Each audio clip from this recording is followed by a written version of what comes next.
সকাল বন্ধুরা, আজ সকাল সকাল চলে এসেছি দীঘা মোহনায়। আর এখানে এসে মাছ বাজারে এসেছি। তোমাদেরকে ভিডিওটা একটু দেখো। দেখো দীঘা মোহনার মাছের বাজার ভোরবেলা। ইলিশ ইলিশ বিভিন্ন সাইজের ইলিশ।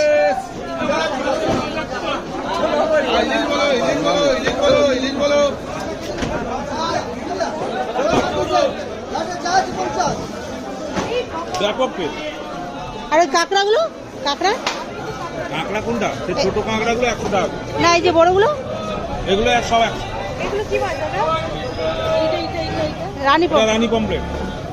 এই বাবা, এত সুন্দরী, এত সুন্দর। দীঘা মানে সমুদ্রের সুন্দর মাছ, সুন্দরী মাছ বলে। তাই? Heavy taste. এটা কত কত আছে? কত দাম? ওটা 500 টাকা। কি অদ্ভুত। এই অক্টোপাস তো? এ কত আছে গো দাম? এ কত কিলো আছে?